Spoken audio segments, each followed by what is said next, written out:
Rajganj union বিভিন্ন word এবং প্রত্যন্ত গ্রাম থেকে আগত আমাদের জাতীয়তাবাদী দল বিএনপির নেতৃবৃন্দ, প্রথমে আমার প্রাণপ্রিয় সংগঠন বাংলাদেশ জাতীয়তাবাদী যুব দলের পক্ষ থেকে সালাম গ্রহণ করবেন। আসসালামু আলাইকুম। এই উপস্থিতি, আসলে সর্বপ্রথম একটি কথা বলি, আমরা আসলে আওয়ামী লীগের সাথে 5 তারিখের পরে ভদ্রতা দেখেছি। ভদ্রতাতে এরা মনে করছে যে আমাকে দুর্বলতা, এই দুর্বলতার সুযোগ নিয়েই তারা মনে করেন না এলাকাতে এখনো অনেক উৎপাত করতেছে। কিন্তু আমরা চাইছি যে রাজগঞ্জ ইউনিয়ন তথা শ্রীধরপুর, এটা শান্তি শৃঙ্খলা বজায় রাখার জন্য, কোনো বিশৃঙ্খলা না করার জন্য আমরা সবাই ভাই ভাই শান্তি শৃঙ্খলায় থাকতে চাই। কিন্তু এই প্যাসিস্ট স্বৈরাচারী সরকার 17 বছর বিএনপির উপরে যেভাবে দমন নিপীড়ন করেছে, তার যদি বিন্দুমাত্র করি আমরা, আওয়ামী লীগ কিন্তু এলাকাতে থাকার কথা না। আওয়ামী লীগ আরও আগে পালাই যাওয়ার কথা। আমরা তাদের সাথে এই সহানুভূতি দেখাইলাম, এই দেখানিটারে মনে হয় যে আমাদের কাল হয়ে দাঁড়াইছে। তারা এটার সুযোগ নিয়ে এই যে কিছুদিন আগে আমাদের এলাকাতে, আমাদের বাড়ির যত একটা পোস্টার, একটা ব্যানার ছিঁড়ে ফেলছে, ওটা নিয়েও আমরা ইউনিয়ন বিএনপিকে জানাইছি। আমার ইউনিয়ন বিএনপি সেক্রেটারি আসছে, উনি দেখে গেছে। পরে আমরা মামলার একটা প্রস্তুতি নিয়েছি। তারপরে যারা এই অপকর্ম করছিল তারা এই অনুতপ্ত হয়েছে এবং কি ক্ষমা চাইছে আমাদের ইউনিয়ন বিএনপির কাছে। তার জন্য আমরা তাদেরকে ক্ষমা করে দিছি।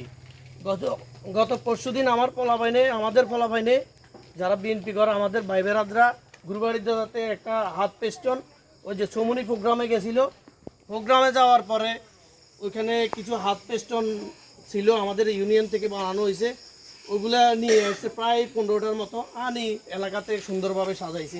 সবাই দলরে ভালোবাসে, বৃষ্টিতে ভিজাই লাগাইছে।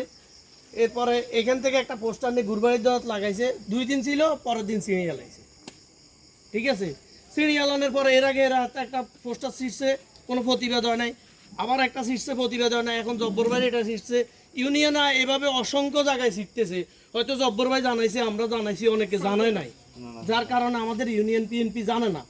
কিন্তু আমাদের ইউনিয়ন বিএনপির দৃষ্টি আকর্ষণ করব, এই বিষয়গুলো যদি আপনারা যদি পদক্ষেপ না নেন, তাহলে ক্যারমে এগুলো বাড়তে থাকবো, পর্যায়ক্রমে এগুলো বাড়তে থাকবো। কিছুদিন পরে দেখা যায় যে আমাদের নির্বাচনী ব্যানার পেস্টন আসবো, এগুলো যদি আপনারা ব্যবস্থা না নেন। আর এগুলা ছেড়ার পিছিয়ে কিছু চিহ্নিত লোক আছে, আওয়ামী লীগ করে টোকাই টাইপের কিছু ফলাফাইন আছে, শেষরা টাইপের। ঠিক আছে, এগুলা চিহ্নিত, এগুলার আমরা চিনি। ঠিক আছে, কিন্তু আমরা দেখি যে এরা হইলে একেবারে নিম্নবিত্ত গরিবের ফলাফাইন। এই ছেলেটা যদি কোনোভাবে যদি অ্যারেস্ট হয়, জেলে যাইলে এরা জামিন করাইবো যে ওই টাকা নেই, আমরা তাদের সাথে সহানুভূতি দেখাই। কিন্তু দিন দিন দেখি যে তাদের মাত্রাটা বাড়িয়ে যাইতেছে, তাদের এই হিংস্র মনোভাবটা বাড়িয়ে যাইতেছে। তা আমি আমার ইউনিয়ন বিএনপির দৃষ্টি আকর্ষণ করব, এটা মামলার ব্যবস্থা করতে হবে।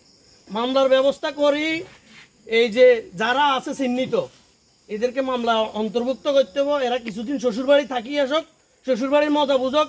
আমরা যেরকম হাট খেতে বাগানে উঠছি, এরা তো হতে নাই। 17 বছর আমরা এই যে বাগানে জঙ্গলে হাতরে ঘুমাইছি, এরা তো শান্তিতে আছে। 5 তারিখের পরে জামাত বিএনপির একটা রেশারেশির কারণে মনে করেন না এই দেশে আওয়ামী লীগ বাঁচি গেছে। ঠিক আছে, আওয়ামী লীগ কিন্তু এত শান্তিতে থাকার কথা না। সেম যদি বিএনপি হইতো, সেম জায়গায় যদি আওয়ামী লীগ হইতো, তাহলে কিন্তু বিএনপি এভাবে শান্তিতে থাকতে পারতো না এলাকাতে। তাদের জুলুম অত্যাচার মানুষ দেখতো। এই যে আওয়ামী লীগের যুবক শ্রেণী, আওয়ামী লীগের পদবিধারী যে নেতাগুলো এলাকাতে এখনো বুক ঠেলি চলতেছে, যেভাবে কথা কইতেছে, জায়গায় জায়গায় তর্ক করতেছে। কিছু কিছু পার্লামেন্ট আছে, প্রতিদিন তো মনে করেন না ডক্টর ইউনুসিটি নামা আলায় এই আঙ্গ আশপাশে দিয়ে, বিশেষ করে মনে করেন না হাটারি বাড়ির দদার এনের কথা কই। প্রত্যেক দিন ডক্টর ইউনুসে নামা আলায়। ঠিক আছে, এরপরে মনে করেন না তারেক রহমান দেশে আইলে হেন করিয়ে নেবে, তেন করিয়ে নেবে, তারা তো এনে বহুত কিছু করিয়ে নেয়। কথাটা বুঝছেন নি? মনে করেন যদি আপনারা যদি কোনো পদক্ষেপ না নেন, দিন দিন মনে করেন না তাদের উগ্র আচরণটা বাড়িয়ে দেব। আমি ইউনিয়ন নেতৃবৃন্দের দৃষ্টি আকর্ষণ করব, আপনারা যদি এটার একটা সঠিক পদক্ষেপ না নেন, তাহলে এটা রেজাল্ট কিন্তু ভালো হবে না, এটা রেজাল্ট অনেক খারাপ হবে। ঠিক আছে, আপনারা এটা সঠিক সলিউশন দিবেন, এ বলে আমার সংক্ষিপ্ত আলোচনা শেষ করছি। আসসালামু আলাইকুম।